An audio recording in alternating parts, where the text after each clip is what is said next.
My name's Clayton Heffley, and we're here at the Newton County Shindig. We're having a homesteading festival and trying to smoke a hog right now. In order to do that, we got this big tub here, and we get boiling water in it, and you get your water to about 160 degrees or so. My name is Welch. Yesterday, me and Clayton, we dispatched 2 pigs, and we dipped them in some hot water and took the hide off of them. But to be a little bit more specific, we try to do things the most ethical way. We want to make sure that that pig really has no idea it died.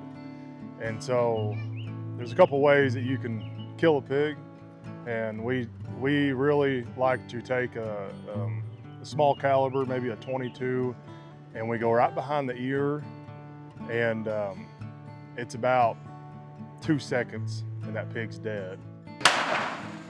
And then Clayton takes a knife and goes right under the arm and goes right into the heart. So as all the nerves are kicking, all that blood's pumping out.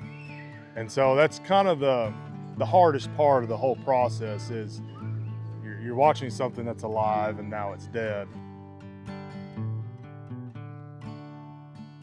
And you lay the pig on the table and put burlap sacks on him and pour the water over him, and it releases the hair, and you can just slough it off, and when you get done, you got a clean pig. Looks like it come from the processor.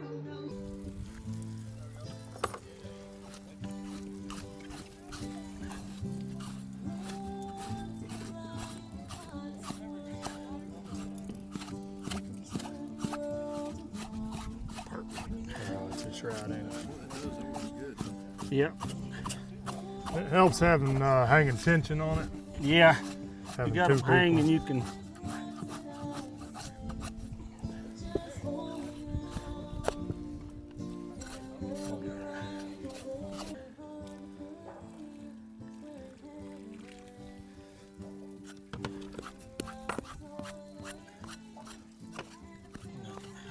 There's a bunch of hair still on it.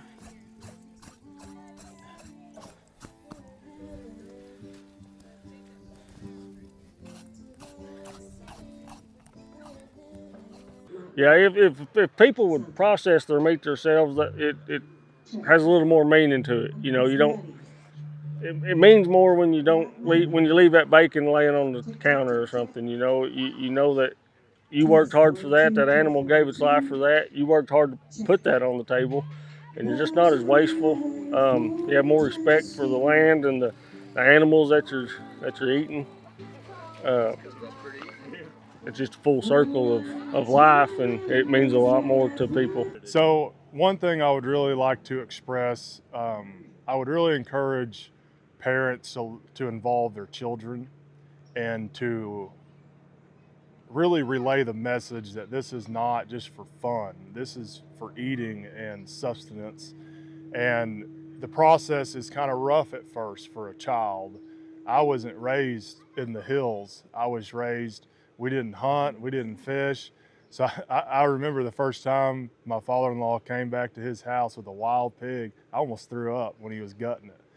But then he kind of explained to me, you know, this is the circle of life. You know, this animal is living and grazing. We respect these animals. And he taught me, I wasn't a kid, I was 18 years old, but all my kids are very familiar with the process of killing an animal and eating this animal. And through that whole process, we really take time to make sure that our heads are on right and we respect what we're doing. Out of everything I've talked about, I think that's the number one thing, is that we understand that this animal is serving a purpose, and that we hold it to a high standard.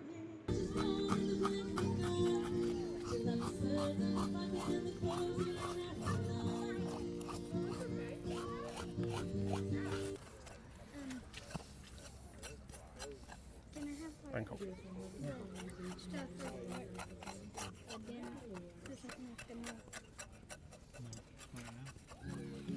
Hello. That wide? I think we go. Yep. That ain't high enough, is it? All right, get your leg, Josh. It's in it. So after you take all the guts out and you properly dispose of those, whether it's to family or friends or whether it's back to the circle of life, to the animal kingdom, the gutting stage can make or break your pig. So you have to take your time and be patient.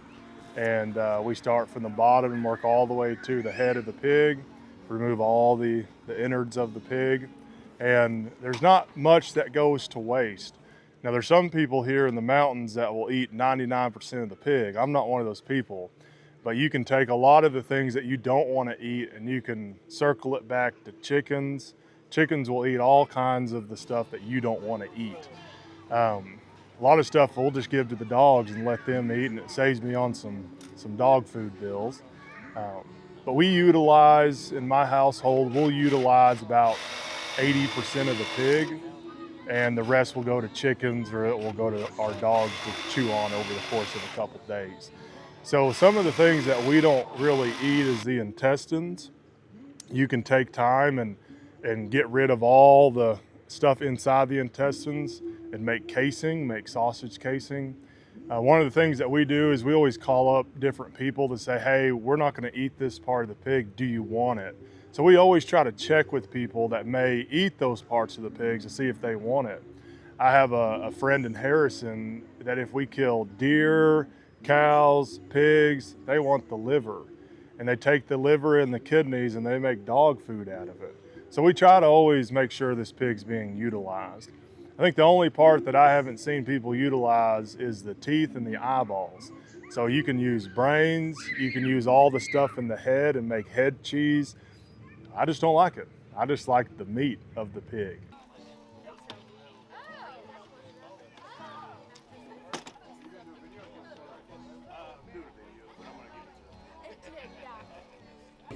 So what I like to do is I count my ribs. So I count first, second, third, fourth, fifth. I cut, there's no really reason why. Some people cut between the fifth and the sixth, or they'll cut between the sixth and the seventh. I think it probably depends on how big here's your tenderloin right here. Okay. So a lot of times you want to keep your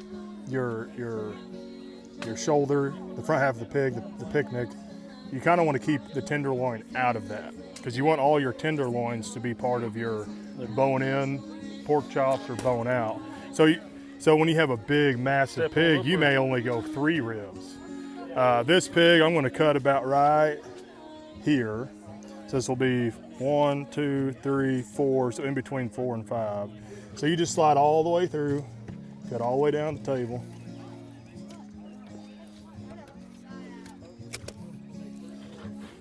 And with pigs, you can use a lot of this. You can use leverage to help you break and snap. The only time I like to use anything battery operated is cutting down the middle of the pig. You don't want to use it all the time because it oxidizes your meat. But we're not eating anything right here, so I'm not worried if any of this meat here gets oxidized. So, what is oxidizing? Well, it gets hot. I guess it kind of like browns the meat. If you don't have a good blade and you're sitting there just cutting and cutting, it's going to start cooking your meat as you're going down. Like a dull blade going through wood, you know, it'll brown it. So you can use leverage, and in between the spine, just like our backs, we got the vertebrae, and a lot of times you can just cut right through it. You can get a little twist like that. Now this pig wasn't very big, but this is the pork belly. You can kind of see right here where your bacon's coming from. You can kind of see how that layers like you see in the store there. When you get a big pig, we had one close to 400 pounds. I think we cut it in squares to fit into a gallon bag, and I think we had 8 squares in one pig. And so smaller the pig, the less bacon you're gonna get. I was mentioning earlier, this pig didn't have any leaf lard. Here's its leaf lard right here. So you couldn't make any pie, there's nothing. I mean, that's about it. Normally on a big fat pig, you'll have a big wad of fat right here, and then that's what your grandma will turn into pie crust. And they'll take the kidneys and mix that into the It'll look pie different crust. than the rest, and when you pull it off, it'll almost look like a tenderloin almost. Yeah. It'll just be a big piece of fat. Yeah, but you got to have a pretty good sized pig for that to happen. Okay, so we're gonna come right back here. Here's our ribs. So I'm gonna come back to where these ribs end. And then we're gonna get our pork chops.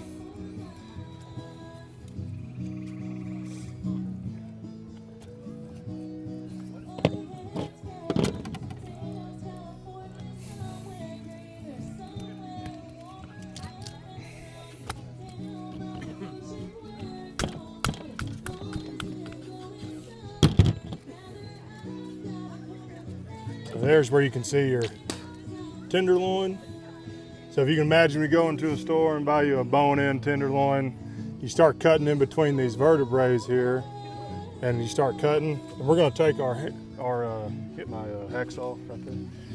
We're going to take our hacksaw, and for this half of the pig, we're going to cut it right down through here, and this is what's going to give our bone-in tenderloin. Now, what's nice about this, this is going to be a lot bigger than in the store. In the store, they're about this thick. But when you got a homegrown pig, you get some massive bone-in tenderloins. So we're going to take this hacksaw and come right through here, and then we're going to have our spare ribs, and then we'll have our bone-in tenderloin.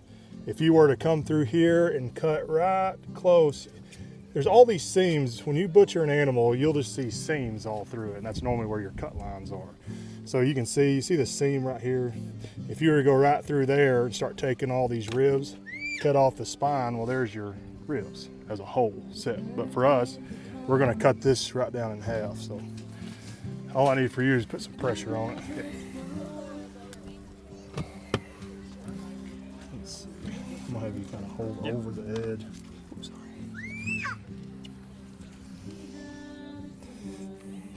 Now they make a really nice, if this is something someone's really wanting to get into, they make a really nice hacksaw that's really long, and the handle's cocked up at an angle, so you don't ever have to worry about your handle digging into the meat.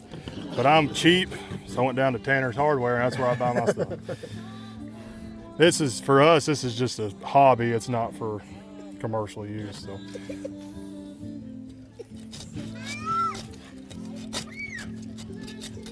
What I like to do is get you best you can is get a score line started.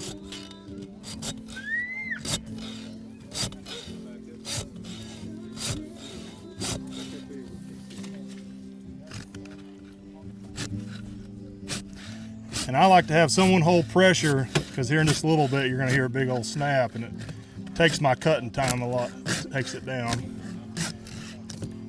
Now, if you see here, come over here and I want to show them this in. See, it's already cut through, so I highly recommend to start tilting this blade up so you don't get all gunked up and you got to keep cleaning it out. And then once you get through the bone, then you're going to just take your knife and cut all the way down it. So I like to try not to cut the meat with the blade as much as possible.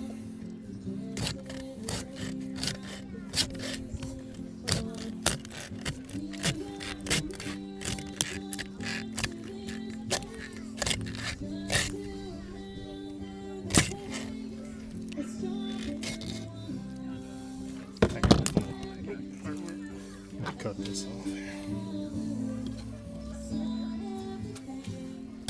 Your knife's gonna do it.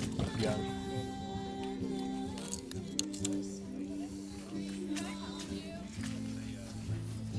Cool.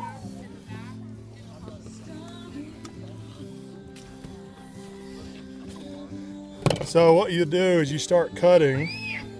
I'm gonna leave these in as a whole, because if you're a smoker enthusiast, this would make some good baby back ribs right here. So this is where your bone in or bone out tenderloin would be. If you cut these ribs off, then you'll have your full tenderloin, but it's all preference, whatever you like.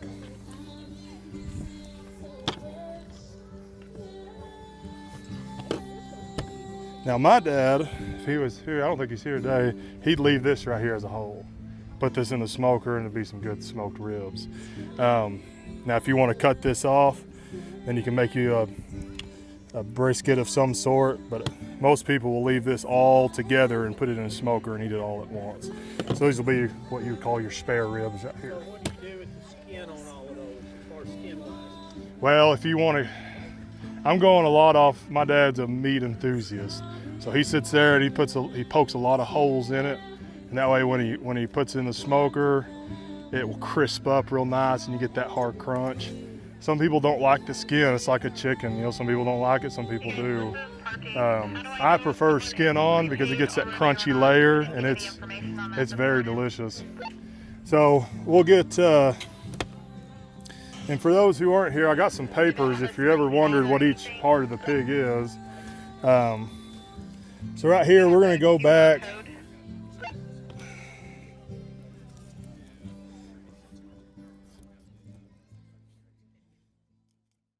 We don't go very detailed in our butchering because we're not butchering for other people.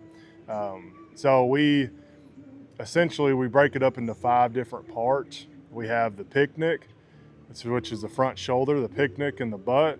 We go to the bacon, the belly meat, and then we have the tenderloins, and then we have what we call a Christmas ham, the backside of the pig. And there's many different ways that you can handle that meat. You can can that meat, you can freeze the meat, you can fully cure the whole pig and have that meat kind of like beef jerky. At any time, you can just take it off the shelf and eat it. So there's many different avenues that you can do to preserve this meat. But we like to can our meat is what our household likes, because at any time, day or night, we can just grab a jar and dump it on a skillet, and we got pig meat, deer meat, or even beef.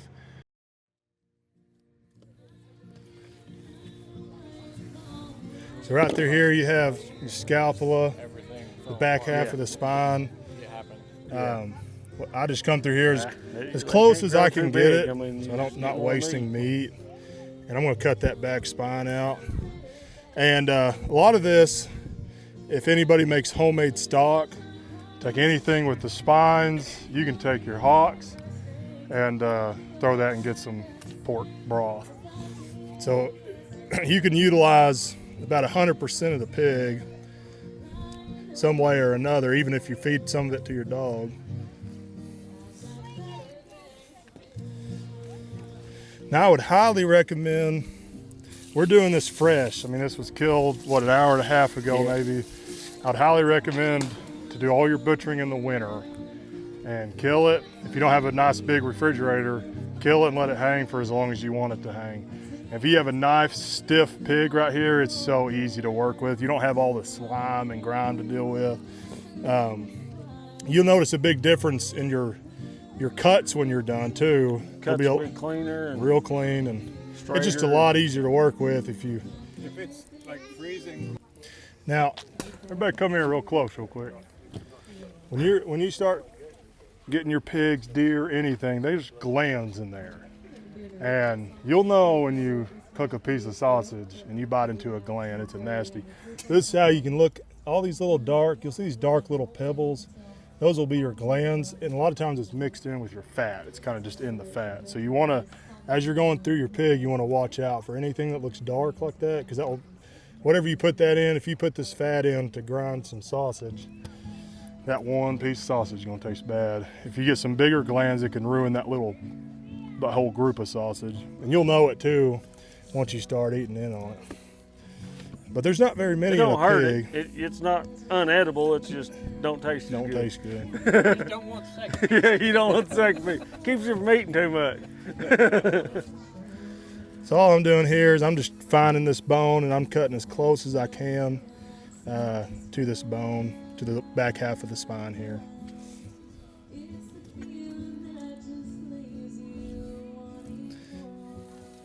As we were talking earlier when we killed the pig, I mean, we need to really respect this animal, and a lot of people just don't even think about it. They just shoot it and eat it, but I recommend taking time and appreciating what this animal's doing for us.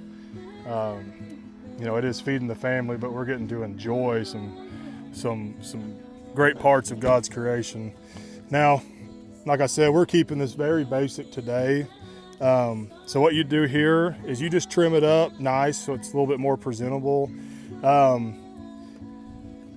I'm not a big fat person. I hate fat. I'd rather just all be meat and then any fat that's mixed in. But if this was my pig, there'd be no fat on top of this thing. I don't like the taste fat. of it. I like cooking in it, but if I get that squishy and I just can't get it, it kind of ruins the whole thing. Gets bigger as you chew it. Yeah. So here's what we'll call this a brisket too. This is something you can put in the smoker, turn into pulled pork, whatever you'd like to do with that. Now the ham, there's a lot of different parts of the ham, and I'm not a professional butcher, so I can't tell you all the parts. But this is where we get our bone-in ham. So a lot of times if you go to a butcher shop, they're gonna get a big bandsaw, and they're just gonna start cutting this long ways, and that's where you get your bone-in ham steaks. Because they'll just sit here and cut this all the way down to about right here. So there's probably about 5 good steaks in here, about 1 inch thick. But for our purposes, we're just gonna leave it as the ham itself. Because this isn't my pig, so I'm not gonna cut on it too much. But normally what I'll do, how do you want this? You can cut it anyway. Cut it how I want, okay. Do whatever you want to with it. It's all meat.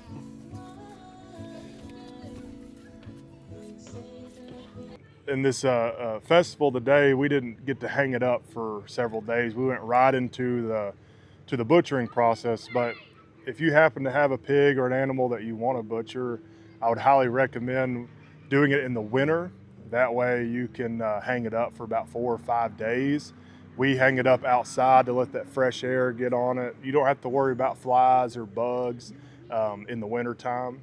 And then it gets nice and stiff. It's a lot safer working with a knife. You don't have to worry about it, your knife going back and forth and on that kind of gelatin kind of meat. It's nice and stiff, as we'll get to see today. I know a picnic. Here's all the ham. This is all the back half. We have, you could do a roast, you could do pulled pork sandwiches, whatever you want to do here. So this section right here, let me see that picture. Yeah, we do it enough for our families. This section that right here is part of the belly. Know how to do it. So here's your belly, and this would technically be, neighbor, friend. you could turn both of these into bacon if you wanted to. You can turn anything to bacon, really. It's just curing. So these two here, I would turn both into bacon. Since this pig wasn't very big, I turned both of these into bacon. You can kind of see your bacon here. Look at all that fat for those that like fat. And that's a good 3/4 inches of fat through there. I'm not a butcher at all, and it all just turns into chunks of meat and fried in my skillet with my eggs. Yeah. And here is your spare ribs. If you were to leave this section here and cut all this out, you'd have ribs. So this is your spare ribs. You can technically turn these into, if you want to call them baby backs, you can come through here and cut maybe halfway down that loin, and you'd have some good baby back ribs. But most people like to have, I'll cut it in half here for you to show you a good picture of a bone in. So come all the way through, get all the meat that you can cut.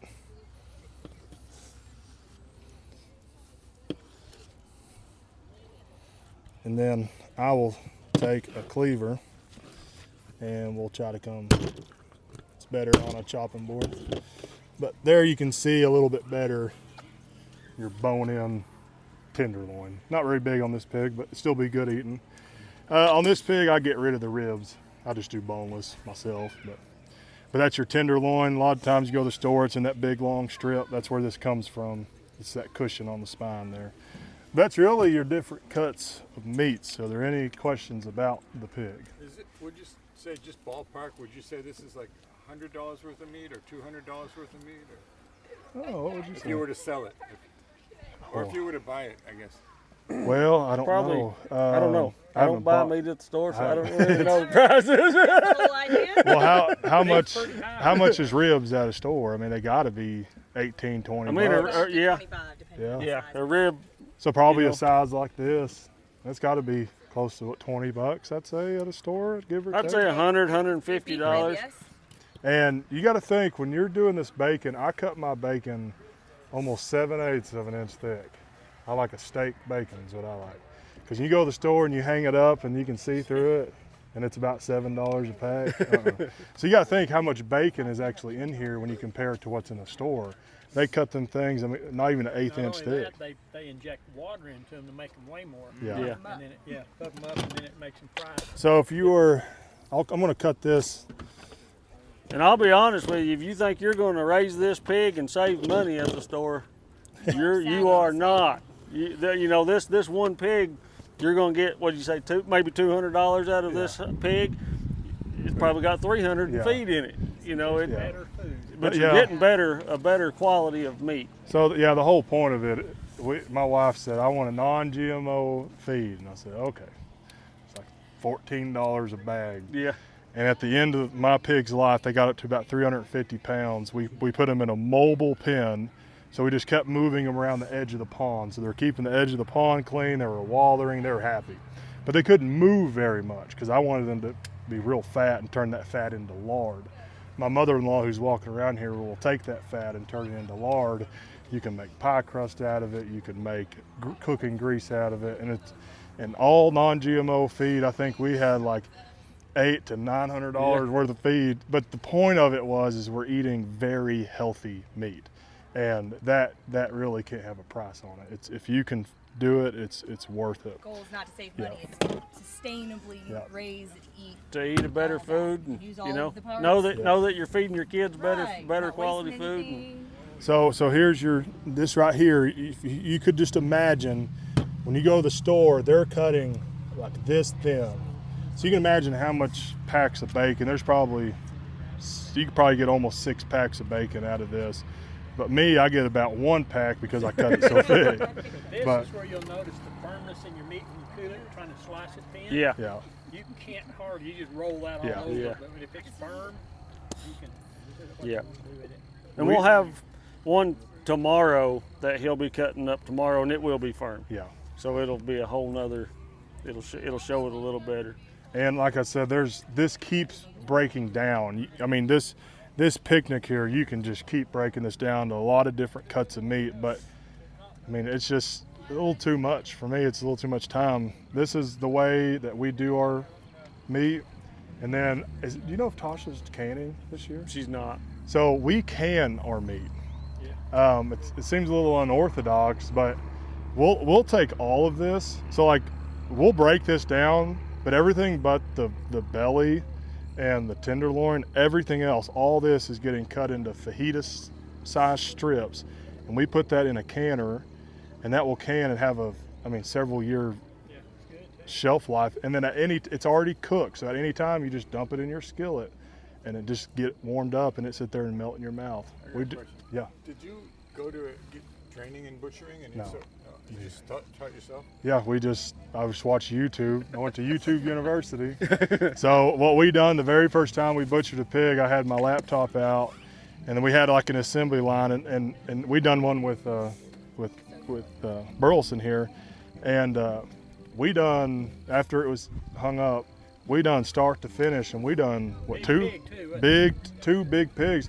We from this here all the way down to prepping for canning. We just done a big line. It coming out the other end because everybody don't know what it tastes like. So we're just mixing our own sausage, frying it, and they were eating it as when we still processing it. Just one big line. And that's unusual. Most people don't want to eat something right after they see it. Yeah. Everybody there ate it and loved it. Yeah. It was good. So what we done is we got our pigs, we shot them, we scalded them, we hung them up. It was winter time, so we had them up in the tractor for 4 or 5 days. And I just got my laptop out, stuck it there, and I got a guy that I really like. I just clicked play, and as he was going through, I was doing everything. What's the guy that you like? I'll have to look it up, and I'll give it to you. Bearded Butchers are pretty Bearded Butcher's another one. They're a pretty good one. But that's the best way to learn. They've got all kinds of animals that they'll show you how to break down, cut up. Yeah. The best way to learn is just watching somebody and watching professionals. The whole hog gets used. You want to make sure you use the whole hog. The hog gave its life for you, and you respect that animal just as much as you would anything else, you know. And so you use it all. You don't want to waste. The best part of it is that we really respect this animal, and we respect the life that it lived. We take care of them. We don't treat them bad. We treat them at some point like our own kids. You know, we're out there every day, we're watering them, we're feeding them, we're washing them. And it's like a tradition me and my son have. When we kill an animal, we stick our hand on that animal and we kind of pay our respects, and we thank the good Lord that we have what we have and that we have the ability to eat these good animals. Been doing it all our lives. I mean, there ain't really any other way to do it in our opinion. Growing your own meat and knowing what you're eating.